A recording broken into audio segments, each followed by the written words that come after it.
The rope bit into Celestine's wrists as banker Murdoch shoved her toward the auction block, his cigar smoke curling around her face like a noose. Lot 17, fine specimen for domestic work. He bellowed to the crowd of leering men gathered in Dust Creek's main square. The morning sun beat down mercilessly as she stumbled forward, her father's gambling debts having sealed her fate 3 days prior. From the back of the crowd, Maverick Coltrane's jaw tightened. He'd ridden into town for supplies, not to witness human trafficking, disguised as debt collection. His weathered hands gripped the reins of his black stallion, Tempest, as bile rose in his throat. This wasn't the Wild West he'd grown up respecting. This was something darker, something that made his trigger finger itch. "Do I hear $50? Murdoch's voice boomed. "50, shouted Cornelius Blackstone, the town's most notorious brothel owner, his gold teeth glinting as he smiled. Celestine's emerald eyes blazed with defiance despite her predicament. She'd heard whispers about Blackstone's establishment girls, who entered never left the same, if they left at all.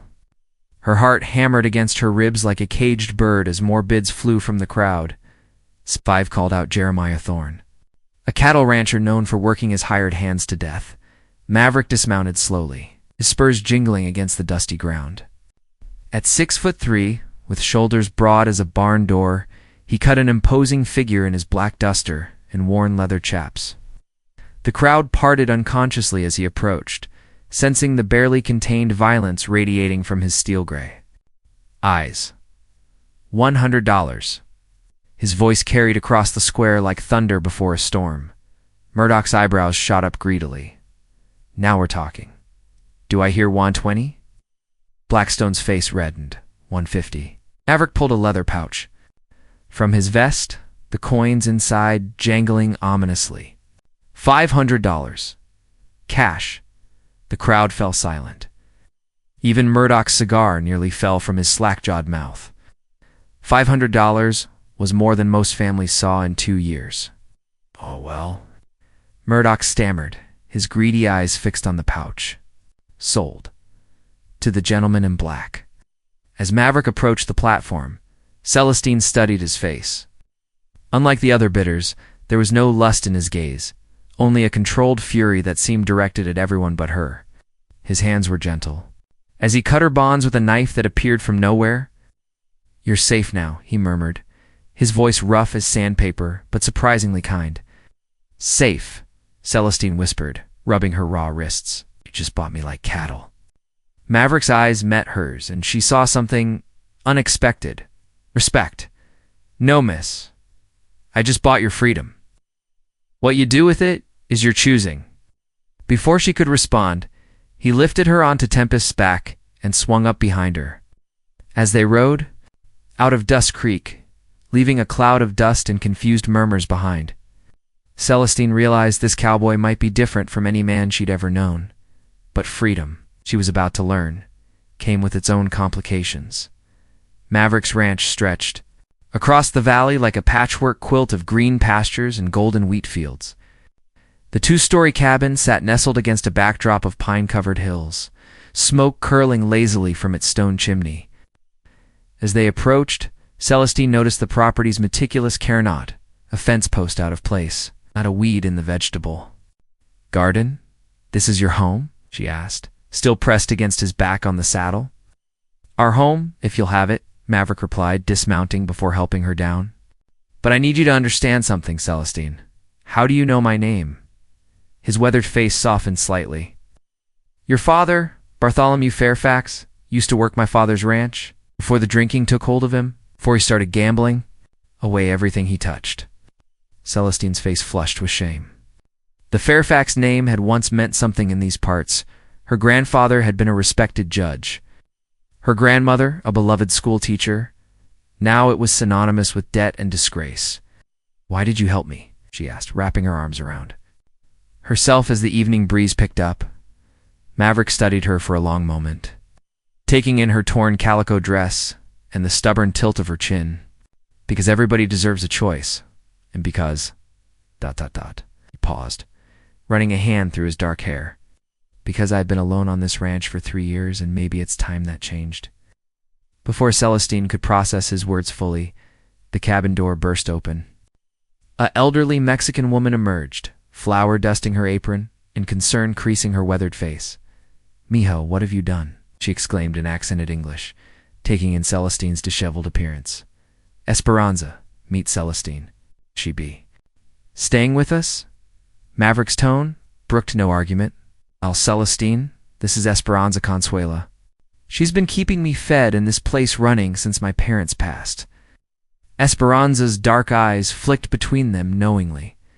"Dios mío, you bought her, didn't you? Like some ... Like some knight rescuing a damsel," Celestine finished, finding her voice. "Except I didn't ask to be rescued." Maverick's jaw tightened. "Would you have preferred Blackstone's establishment? Or Thorne's ranch, where you'd work 8-hour days until you dropped?" The question hung in the air like gunpowder smoke. Celestine knew he was right, but pride was sometimes all a person had left. "I can work for my keep," she said finally. "I won't be anyone's charity case." "Good," Maverick nodded approvingly. "Ranch work isn't for the weak. Dawn comes early, and the cattle don't care if you're tired."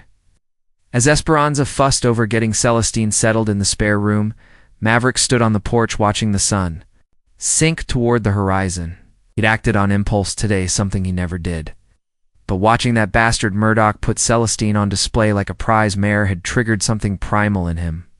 Later that evening, as they sat around the kitchen, table sharing Esperanza's famous beef stew, Celestine found herself studying Maverick's hands. They were calloused and scarred from years of hard work, but she remembered how gently they'd freed her from those ropes. "What made you become a rancher?" she asked. "Inherited it," he replied simply. "My father built this place from nothing. Figured I owed it to his memory to keep it going." "And you've never been married?" Esperanza nearly choked on her stew. Maverick shot her a warning look before answering. "Been too busy to court properly, till now." The words hung between them like a promise and a question all at once. Dawn painted the sky the color of rose petals as Celestine learned that ranch life began before most people considered getting out of bed. Maverick had woken her with a gentle knock and a steaming cup of coffee, explaining that the cattle needed checking and the horses required feeding. "I can ride," she assured him, as he saddled a gentle mare named Luna. "My father taught me before, ... She trailed off, not wanting to finish the sentence. Before the drinking, Maverick said matter-of-factly, "Bartholomew was one of the finest horsemen I ever knew when he was sober." They rode out together as the morning mist clung to the valley floor like gossamer threads. Celestine had forgotten how much she loved the feeling of a horse beneath her, the rhythm of hoofbeats matching her heartbeat. For the first time in months, she felt truly alive. "Tell me about your family," Maverick said as they checked the fence line along the northern pasture. "Not much to tell that isn't shameful," Celestine replied, dismounting to examine a loose fence post. "Mother died when I was 12. Father started drinking to numb the pain and never stopped. Lost our ranch piece by piece to poker games and bad investments." Maverick watched her work, impressed by her practical knowledge of fence repair. "You blame him, wouldn't you?" The words came out sharper than she intended. "He gambled away my inheritance, my future, and finally, ... me. Here you are, fixing fences and riding like you were born to it." Maverick's voice carried a note of admiration. "Seems to me you're making your own future now," as they worked side by side throughout the morning. Celestine found herself stealing glances at this enigmatic cowboy who'd turned her world upside down. He was nothing like the men in town. No swagger, no crude jokes, no assumption that she owed him anything. He treated her like a partner, not property. Around midday, they encountered trouble. A section of fence had been deliberately cut, and 20 head of cattle were missing. Maverick's face went hard as granite as he examined the clean wire cuts. "Rustlers?" he said grimly. "Been hitting ranchers all over the county. What do we do?" Celestine asked, surprised to hear herself say, We track them."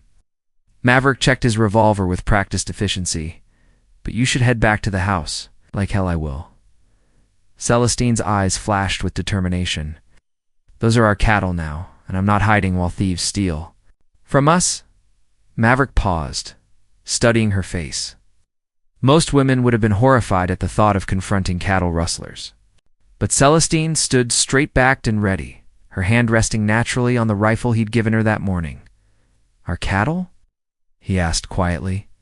Celestine blushed, realizing what she'd said. "I mean, your cattle. I just, No, you were right the first time." Maverick's smile was like sunrise breaking through storm clouds. "They're our cattle, our ranch, our fight." They followed the trail for 3 hours, through dense woods and across rocky streams. The rustlers had been careless, leaving deep hoof prints and broken branches as they crested a hill overlooking a box canyon. They spotted their quarry 4 men with their stolen cattle, making camp for the night. "Recognize any of them?" Celestine whispered. Maverick's expression darkened. "The one with the scar is Dutch Kessler. He's been terrorizing small ranchers for months. Sheriff's been looking for him, so what's the plan?" Maverick looked at her with something that might have been love. "The plan is, we get our cattle back and make sure Dutch Kessler faces justice. You ready for a fight, partner?" Celestine checked her rifle and smiled grimly. "I've been ready my whole life." As the sun began its descent toward the western peaks, they prepared to reclaim what was theirs. The attack came at dusk, when the rustlers were distracted by their cooking fire. Maverick had positioned himself on the canyon's eastern rim, while Celestine took the western approach. Their plan simple, but effective: create crossfire and confusion while driving the cattle toward the canyon's narrow exit. Celestine's first shot rang out like thunder, shattering Dutch Kessler's coffee cup and sending the outlaws scrambling for cover. She'd aimed to wound, not kill, but her message was clear: they were surrounded. "This is Maverick Coltrane." His voice echoed off the canyon walls. "You're trespassing on my land with my cattle. Surrender now, or we'll shoot you where you stand." Kessler's scarred face twisted into a snarl as he dove behind a boulder. "It's just 2 of them," he shouted to his men. "Spread out and flank them." But Celestine had anticipated this. As Jake Morrison, one of Kessler's men, tried to climb the western wall, she put a bullet through his hat, sending him tumbling back. Down with a yelp of fear. "That's a warning shot," she called down. "The next one won't be." Maverick felt a surge of pride watching her handle herself. Most men twice her size would have been shaking in their boots, but Celestine moved with the calm precision of someone who'd found her calling. The battle lasted 20 minutes. When the smoke cleared, Dutch Kessler lay wounded but alive, his shoulder bleeding from Maverick's carefully placed shot.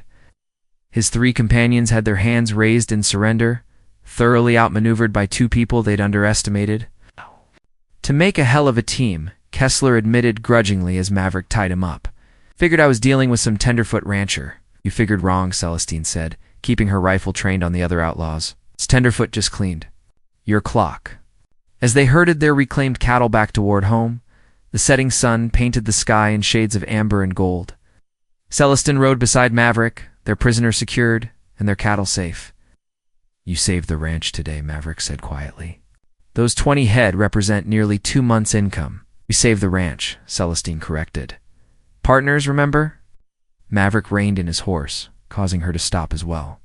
In the golden light of sunset, with her hair loose from its braid and her cheeks flushed with victory, she looked like something out of a dream. "Celestine," he said, his voice rough with emotion, "I need to ask you something, and I need you to answer honestly."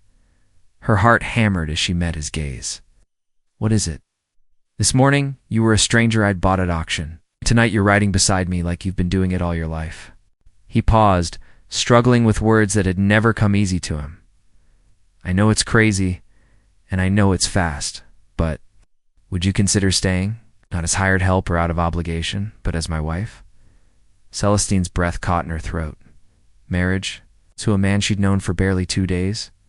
Every rational thought in her head screamed that it was madness. But her heart, her foolish, hopeful heart, whispered something different. "You want to marry me?" she asked, hardly daring to believe it. "I want to wake up every morning knowing you're beside me," Maverick said simply. "I want to work this land with you, build something lasting together. I want to give you the life your father's mistakes stole from you." Celestine looked around at the rolling hills that stretched endlessly toward the horizon, at the cattle moving peacefully in the gathering dusk. At this man who'd seen her worth when the rest of the world saw only damaged goods. "Yes," she whispered. Then louder. "Yes, Maverick Coltrane. I'll marry you." As if summoned by her words, the evening star appeared in the darkening sky.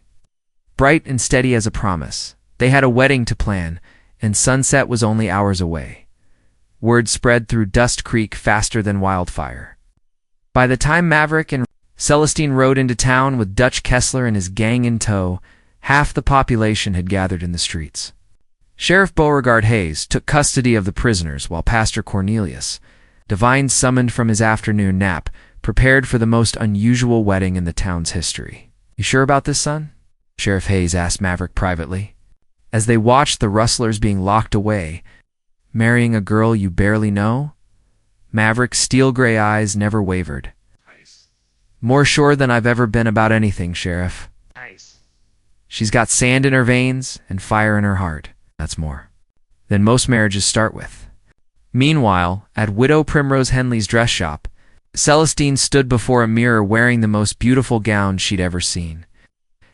Ivory silk with delicate pearl buttons and lace that had been her grandmother's. Esperanza fussed over the final alterations while Primrose wept openly at the romance of it all. "Mia," Esperanza said softly, pinning the lace veil in Celestine's copper hair, "are you certain this is what your heart wants? Marriage is not something to rush into."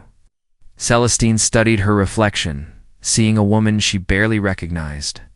Gone was the defeated girl who'd stood on that auction block. In her place stood someone stronger, someone ready to fight for what she wanted. "Esperanza, I've spent my whole life having my future decided by other people's choices," she said firmly. "My mother's death, my father's drinking, his gambling debts. For the first time, I'm making my own choice, and I choose Maverick." Outside the church, Maverick paced like a caged wolf in his best black suit, his father's gold pocket watch chain gleaming across his vest. He'd sent word to neighboring ranchers, and they'd come the Weatherbys, the Montgomerys, and even old Hezekiah Stone with his 3 daughters. "Never seen you this nervous facing down, rustlers?" chuckled his neighbor, Tobias Weatherby. "You sure this girl's worth all the fuss?" Maverick's smile could have lit up the church. "Tobias, yesterday, I watched her repair fence line like she'd been doing it her whole life. Today she helped me outgun 4 hardened criminals without flinching. Tomorrow," he paused, his voice filled with wonder, "tomorrow she'll be my wife." As the sun began its final descent toward the western mountains, painting the sky in brilliant oranges and purples, the church bells began to ring.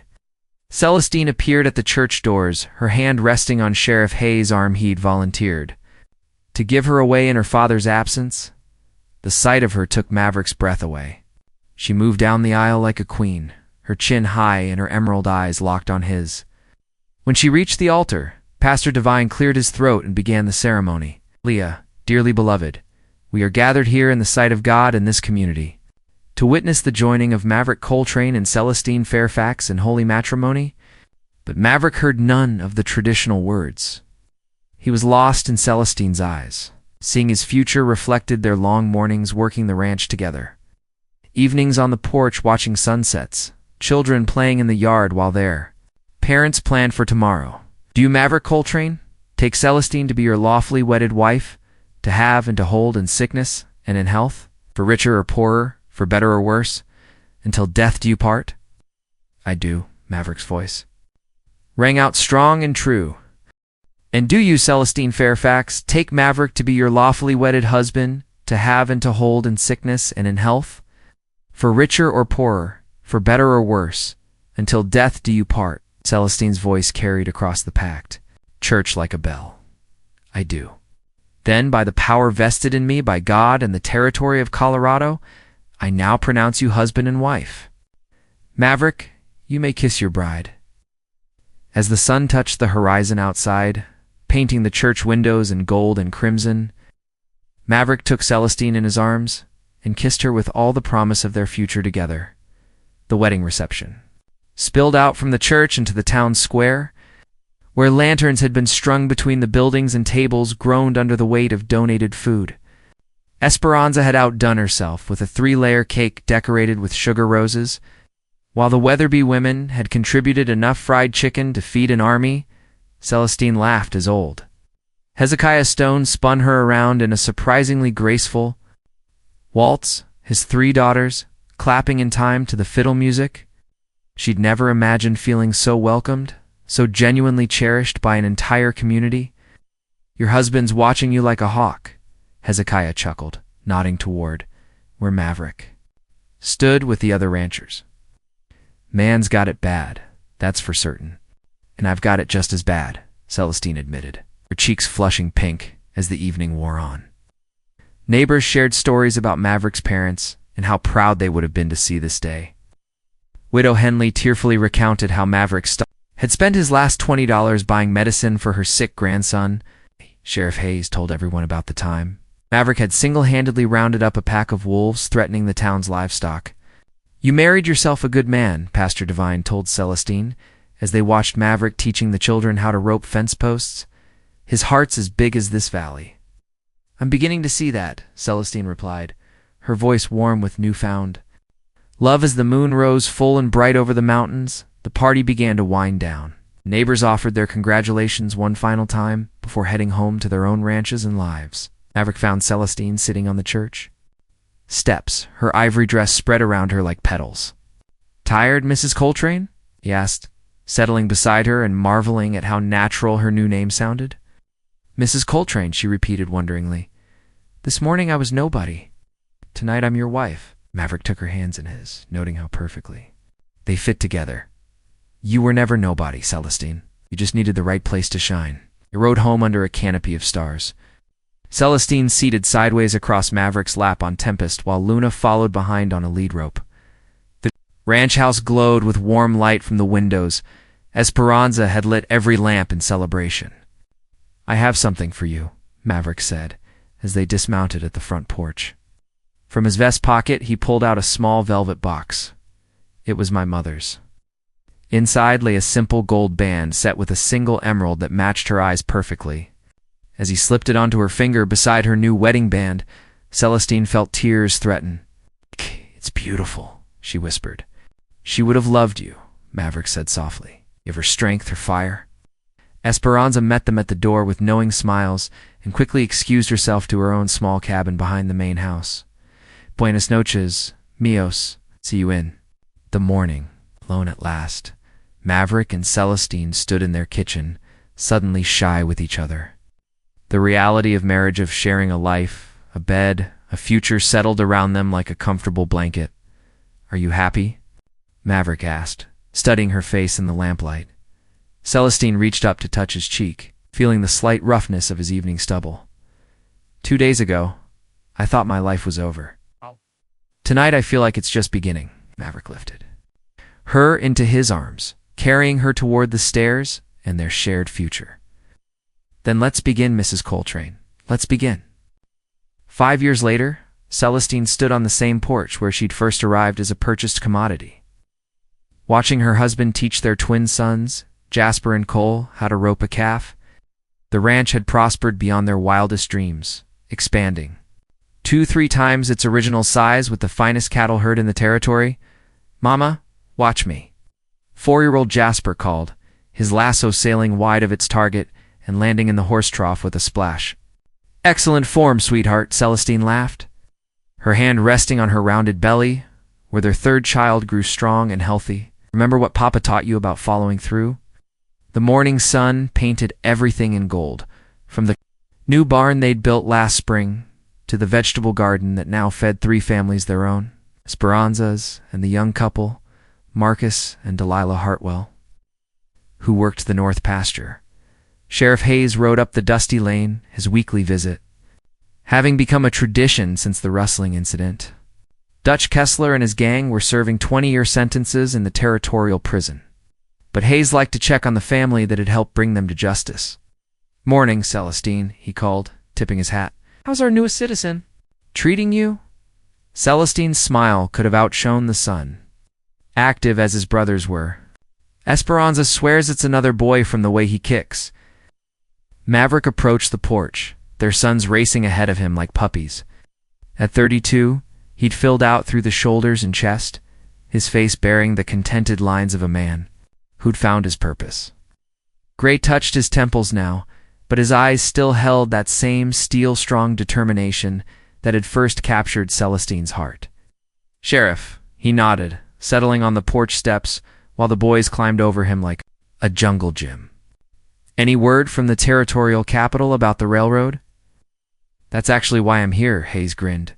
"Got word yesterday? The Denver and Rio Grande line will be coming through the valley next year. They're offering top dollar for beef contracts." Celestine and Maverick exchanged a look of pure joy.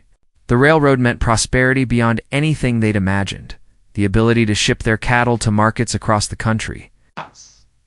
"There's more," Hayes continued. "They're planning to build a depot right here in Dust Creek. Town's going to boom, Maverick, and they want to name the new county after you." "After us," Maverick corrected automatically, taking Celestine's hand. "Coltrane County has a nice ring to it." That evening, as they sat on the porch watching another spectacular sunset paint the sky in familiar shades of orange and purple, Celestine reflected on the miraculous turns her life had taken. Esperanza was teaching the boys Spanish songs in the kitchen, their laughter mixing with the sound of evening birds. "Do you ever regret it?" Maverick asked quietly, following her thoughts as he often did. "The way we started? The speed of it all?" Celestine turned to study her husband's face, seeing the boy he'd been alongside the man he'd become. Regret marrying the most honorable man in Colorado territory? Regret building a life where love matters more than money and character counts more than reputation? She shook her head, her emerald eyes twinkling. "The only thing I regret is not meeting you sooner." Maverick pulled her closer, careful of her growing belly. "I love you, Mrs. Coltrane. More today than yesterday, less than I will tomorrow. And I love you, Mr. Coltrane, my rescuer, my partner, my heart." As the first stars appeared in the darkening sky, Jasper and Cole burst through the screen door, pajama-clad and demanding bedtime stories. Maverick scooped them up, one in each arm, while Celestine followed more slowly, her hand pressed to her back. "Tell us the story about Mama and the bad men again," Cole demanded. "And how you shot their hats off," Jasper added excitedly. "That's your mother's story to tell," Maverick said, settling them into their beds. "She's the real hero of that tale." Later, as they prepared for bed in their own room, Celestine caught sight of herself in the mirror. The frightened girl who'd stood on that auction block was gone forever, replaced by a confident woman who'd found her place in the world. "What are you thinking about?" Maverick asked, brushing out her long copper hair. "About choices," Celestine replied softly. "About how the worst day of my life led to the best days of my life. About how sometimes what looks like an ending is really just a beginning in disguise." Maverick set down the brush and gathered her into his arms. "To new beginnings, then, and to love that grows stronger with each passing day." Outside their window, the ranch settled into peaceful slumber under a blanket of stars. Cattle lowed softly in the distance, the sound mixing with night wind through the pines. In the morning, there would be work to do, children to raise, and a future to build together. But tonight, there was only love pure, strong, and eternal as the mountains that watched over their valley home. The cowboy had indeed brought her home, and they had married by sunset. But more than that, they had found in each other the missing pieces of their souls, creating a love story that would be told for generations in the valley they now called Coltrane County.